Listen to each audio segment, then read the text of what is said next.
ত্রয়োদশ জাতীয় সংসদ নির্বাচনকে সামনে রেখে বদলে যাচ্ছে দেশের নিরাপত্তা চিত্র। ভোটের দিন বিশৃঙ্খলার আতঙ্কে গোপালগঞ্জ সহ 4 জেলাকে বিশেষ নজরদারিতে এনেছে পুলিশ। প্রথাগত নিরাপত্তার বাইরে এবার আকাশ পথে যুক্ত হচ্ছে ড্রোন ও সরাসরি লাইভ স্ট্রিমিং সক্ষম বডি ওর্ন ক্যামেরা। একদিকে নাশকতার শঙ্কা, অন্যদিকে আধুনিক প্রযুক্তির কঠোর বেষ্টনী, সব মিলিয়ে ভোটের মাঠে এবার নজিরবিহীন প্রস্তুতি।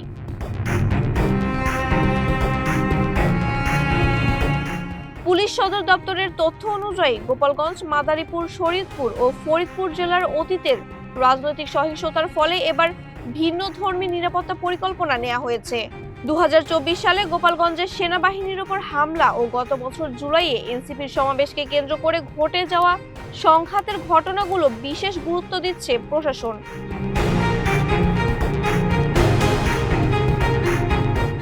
গোয়েন্দা প্রতিবেদন বলছে, এই জেলাগুলোতে ভোটারদের কেন্দ্রে আসা ঠেকাতে নানাভাবে ভয়ভীতি দেখানোর আশঙ্কা আছে।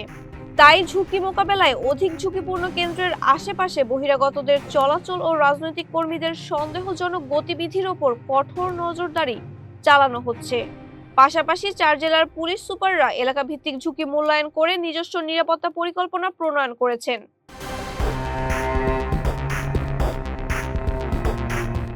নিরাপত্তা নিশ্চিত করতে জেলা প্রশাসন, সেনাবাহিনী, আনসার ও ভিডিপি সহ সকল গোয়েন্দা সংস্থার সাথে সমন্বয় বৈঠক করছে পুলিশ।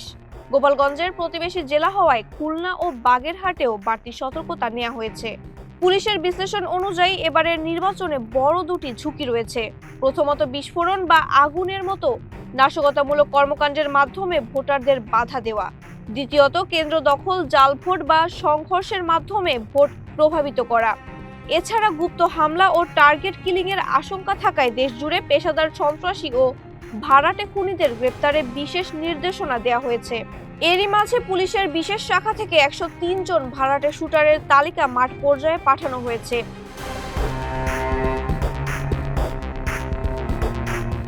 প্রযুক্তিগত নজরদারিতেও আসছে বড় পরিবর্তন। ঝুঁকিপূর্ণ ভোট কেন্দ্রে 25,500টি বডি ওর্ন ক্যামেরা ব্যবহার করা হবে, যার 15,000 ক্যামেরা দিয়ে সরাসরি ইন্টারনেট স্ট্রিমিং করা যাবে।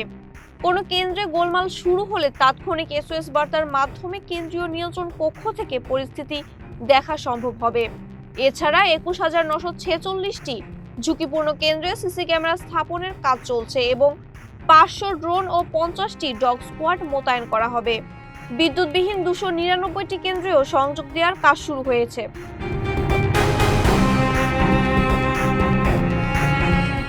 এবার সার্বিক নিরাপত্তা নিশ্চিতে আইন শৃঙ্খলা রক্ষাকারী বাহিনীর প্রায় 9 লাখ সদস্য দায়িত্ব পালন করবেন।